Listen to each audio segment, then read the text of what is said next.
27 জুলাই 2026 শনিদেব বক্রগতি লাভ করছেন। কতদিনের জন্য? 138 দিনের জন্য। অর্থাৎ 27 জুলাইয়ের পর থেকে 1 ডিসেম্বর পর্যন্ত শনিদেব বক্রগতিতেই থাকবেন। এই সময়টা মেষ রাশির মানুষদের জন্য কেমন থাকবে? এই 138 দিনের মধ্যে মেষ রাশির মানুষদের জীবনে কোন কোন দিক থেকে কি ভাবে পরিবর্তন আসার সম্ভাবনা রয়েছে, সমস্ত কিছু ডিটেলসে আলোচনা করার চেষ্টা করব।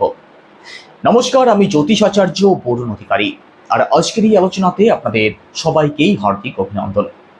আপনি যদি একজন নতুন দর্শক হয়ে থাকেন, অবশ্যই চ্যানেলটিকে সাবস্ক্রাইব করে পাশে থাকবেন। আর যারা পার্সোনালি বার্থ চার্ট বিচার করাতে চাইছেন, নম্বর শুধুমাত্র ভিডিও ডেসক্রিপশনে দেওয়া আছে, আপনারা ফোন করে কিংবা হোয়াটসঅ্যাপের মাধ্যমে বুকিং করতে পারেন। তো চলুন আলোচনা শুরু করা যাক। তার আগে ছোট্ট করে একটু আলোচনা করে দেওয়ার চেষ্টা করব যে কোনো গ্রহকে কখন আমরা বকরি হিসাবে ধরে নিই।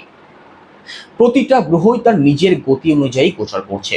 তার মধ্যে কোনো একটি গ্রহ যখন তার গতি অনুযায়ী গোচর করতে অসমর্থ হয়ে যায়, তখনই সেই গ্রহকে আমরা বকরি গ্রহ হিসাবে ধরে নিই। বকরি অর্থাৎ সেই গ্রহটি তার নিজের গতি অনুযায়ী গোচর করতে অসমর্থ হচ্ছে। বকরি অবস্থায় কোনো গ্রহ যেহেতু তার সঠিক গতি অনুযায়ী গোচর করতে অসমর্থ থাকে, সেক্ষেত্রে তার পজিটিভ ফল থেকে কিন্তু আমরা অনেক অংশেই বঞ্চিত হয়ে যাই। শাস্ত্র এটাই বলছে, কোনো পজিটিভ গ্রহ যদি বক্রগতিতে চলে আসে তাহলে তার পজিটিভ ক্ষমতা অনেক অংশেই হ্রাস পায়।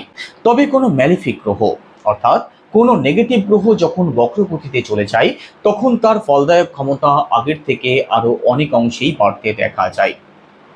এবার চলুন দেখে নেওয়া যাক মেষ রাশির মানুষদের জন্য শনিদেবের বক্র প্রভাব কোন কোন দিক থেকে কিভাবে প্রভাব বিস্তার করবে। প্রথমত, মেষ রাশিতে বর্তমানে 7.5 চলছে, 7.5 প্রথম চরণ চলছে। শনিদেব আপনাদের রাশি থেকে দ্বাদশ ভাবে অবস্থান করছেন। তো শনিদেব দ্বাদশ ভাবে যেহেতু অবস্থান করছেন, আর দ্বাদশ ভাবেই শনিদেব যেহেতু বক্রগতিতে চলে যাবেন, তো 27 জুলাইয়ের পর থেকে শনিদেবের প্রভাব কিন্তু আপনাদের একাদশ ভাবেও পড়তে শুরু হবে। আর শনিদেবের বক্র দৃষ্টি পড়বে আপনাদের সেকেন্ড হাউসে, আপনাদের ষষ্ঠ ভাবে, আপনাদের নবম ভাবে।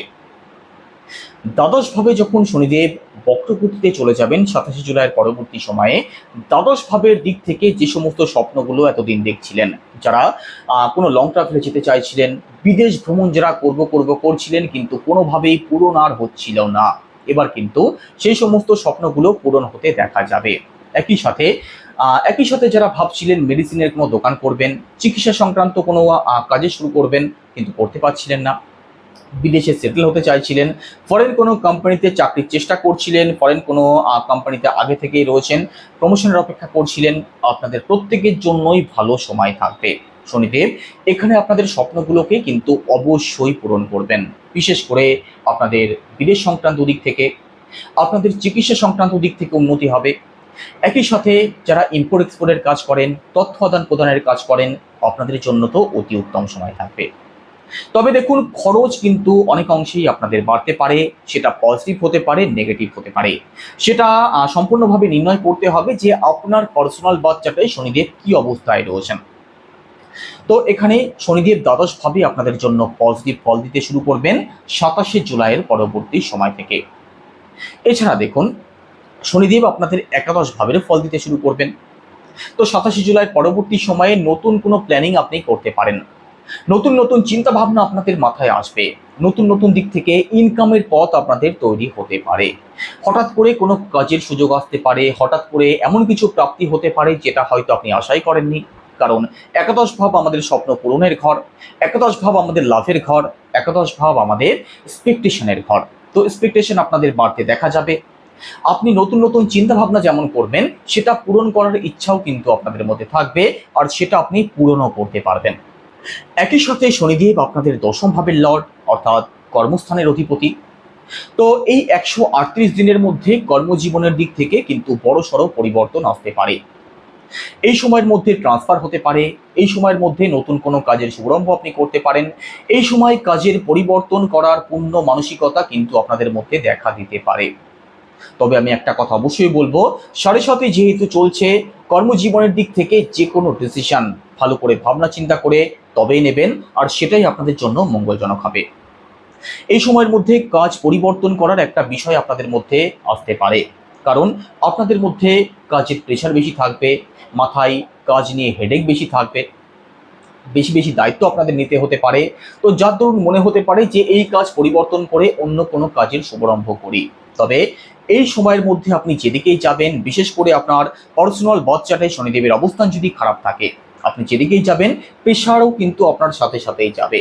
তো একটা কাজ পরিবর্তন করে অন্য কাজ শুরু করলে যে কাজের প্রেশার কমে যাবে, অন্যের কথা শুনতে হবে না, তেমনটা কিন্তু নয়। এই ভুল একদমই করতে যাবেন না। কর্মজীবনে পরিবর্তন তো অবশ্যই আসবে, তবে সেটা ভাবনা চিন্তা করে পরিবর্তন করবেন। চাকরির চেষ্টা যারা করছেন আপনাদের জন্য কিন্তু অতি উত্তম সময় থাকবে। একটু পরিশ্রম করলে সফলতা আপনি অবশ্যই পাবেন, তবে আবারও বলি, পরিশ্রম না করে কিন্তু সফলতা প্রাপ্তির কোনো সম্ভাবনা থাকছে না এই 138 দিনের মধ্যে মেষ রাশির মানুষদের জন্য। এছাড়া দেখুন, মেষ রাশি সাপেক্ষে সেকেন্ড হাউসে শনিদেবের প্রভাব পড়বে, শনিদেবের দৃষ্টি পড়বে। পারিবারিক দিক থেকে কিন্তু একটু সিরিয়াস অবশ্যই থাকবেন। পরিবারের মানুষদের মধ্যে ছোট ছোট বিষয় নিয়ে আনস্যাটিসফ্যাকশন তৈরি হতে পারে। বিশেষ করে কথাবার্তা বলার সময় ভালো করে ভাবনা চিন্তা করে তবেই বলবেন, কারণ শনিদেবের বক্র দৃষ্টি আপনাদের সেকেন্ড হাউসে পড়ছে, আর সেকেন্ড হাউস থেকেই আমাদের কথা বলাকে বিচার করা হয়। তো বাণী দোষ আপনাদের মধ্যে দেখা দিতে পারে। আপনি কাটছাট কথা বলতে পছন্দ করবেন, কারো মন রাখার জন্য আপনি কথা বলতে পারবেন না, আর যার জন্য আপনি অনেকের কাছে অপ্রিয় পাত্র হতে পারেন। এমনিতেই মেষ রাশির মানুষেরা সহজ সরলভাবে কথা বলতে পছন্দ করে, ঘুরিয়ে পেঁচিয়ে কথা বলতে পছন্দ করে না, আর যেটা কিন্তু আরও বেশি বাড়তে পারে। তো কথার জন্য যাতে বিপদে না পড়েন সেই দিক থেকে বিশেষভাবে লক্ষ্য রাখবেন।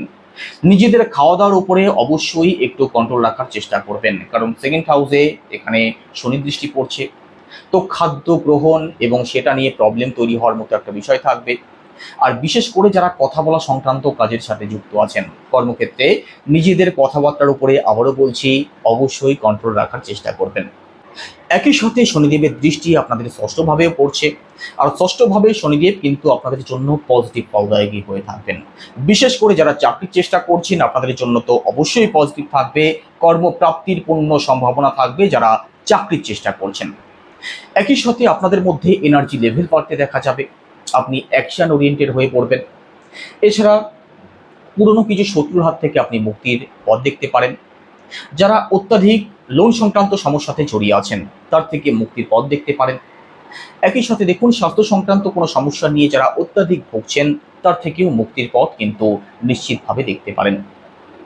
তবে এখানে একটা কথা আবারও বলবো, যারা নতুন করে লোন নেওয়ার কথা ভাবছেন, আপনার পার্সোনাল বাচ্চার বিচার করিয়ে নিয়ে তবেই সিদ্ধান্ত নেবেন, না হলে পরবর্তীতে গিয়ে কিন্তু এটার জন্য আপনাকে প্রবলেমে পড়তে হতে পারে।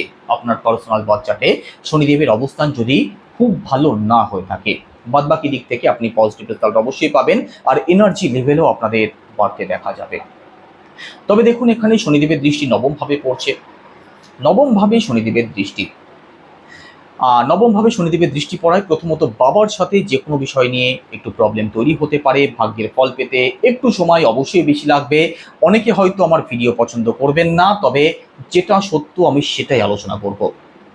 ভাগ্যের ফল পেতে কিন্তু আপনারা নিজেই লক্ষ্য করতে পারবেন একটু ডিলে আপনাদের হবে, যে কোনো কাজ একটু পিছিয়ে যেতে পারে, সময় একটু বেশি লাগতে পারে, ছোটাছুটি বেশি করতে হতে পারে। তো ভাগ্যের দিক থেকে একটু সিরিয়াস অবশ্যই থাকবেন, বাবার দিক থেকে সিরিয়াস থাকবেন। বাদবাকি দেখুন, দেবগুরু বৃহস্পতিরও কিন্তু দৃষ্টি আপনাদের দ্বাদশ ভাবে পড়বে। তো দ্বাদশ ভাব যে কোনো দিক থেকেই অ্যাক্টিভ হয়ে উঠবে। তো দ্বাদশ ভাব অ্যাক্টিভ থাকবে, সুযোগ আপনি পাবেন, ইনকাম, সোর্স অফ ইনকাম আপনাদের পাশে দেখা যাবে। তবে খরচও হবে, খরচের দিক থেকে একটু সিরিয়াস থাকবেন। তো শুভ দিকে খরচা করুন, সেটাই আপনাদের জন্য বেশি ভালো হবে। না হয় দ্বাদশ ভাবে শনিদেব যখন বক্রগতিতে চলে যাবেন, খরচ কিন্তু যে কোনো দিক থেকে আপনাদের হবেই। স্বাস্থ্য সংক্রান্ত দিক থেকেও কিছু ক্ষেত্রে খরচ বৃদ্ধির একটা সম্ভাবনা থাকবে। তো ওভারঅল শনিদেব যখন বক্রগতিতে চলে যাবেন, আপনাদের এই সমস্ত দিকেই প্রভাব পড়ার পূর্ণ সম্ভাবনা থাকবে। তো এখন কথা হচ্ছে কি উপায় অবলম্বন করব, কিভাবে এই সমস্ত প্রবলেমগুলোর মোকাবিলা করব। শনির বীজমন্ত্র জপ করুন, সেটা কি ওম প্রাম প্রিম প্রমসা শনিশ্চরায় নমো, রোজ 108 বার। হনুমান চল্লিশা পাঠ করুন, প্রতিদিন পাঠ করলে ভালো, যদি সম্ভব না হয় মঙ্গলবার করে পাঠ করুন। উদীয়মান সূর্যকে জল অর্পণ করুন। প্রতি শনিবার অসহায় কোনো মানুষ কিংবা আপনার থেকে যারা একটু নিচু লেভেলে রয়েছে, শ্রমিক শ্রেণীর মানুষ অথবা অসুস্থ কোনো মানুষকে প্রতি শনিবার যথাসম্ভব দান করুন। আপনি পজিটিভ রেজাল্ট অবশ্যই পেতে শুরু করবেন। আপনার মনে যদি নিজেকে নিয়ে কোনো প্রশ্ন থাকে, আপনি কমেন্ট বক্সে আপনার নাম, আপনার জন্মস্থান, আপনার জন্মের তারিখ, জন্মের সময় কমেন্ট বক্সে কমেন্ট করতে পারেন। তবে ফোন করে কিংবা এখানে হোয়াটসঅ্যাপে কিন্তু কোনোভাবেই জানাতে যাবেন না, কারণ আমি প্রতি সপ্তাহের একদম শেষে একটি লাইভ সেশন নিয়ে আসব, আর সেখানেই আপনাদের সমস্ত প্রশ্নের উত্তর দেওয়ার চেষ্টা করব আপনাদের নাম এবং আপনাদের ডেট অফ বার্থ অনুযায়ী। কেমন লাগলো আলোচনা অবশ্যই কমেন্টে জানাবেন। সবাই ভালো থাকুন, সুস্থ থাকুন। নমস্কার।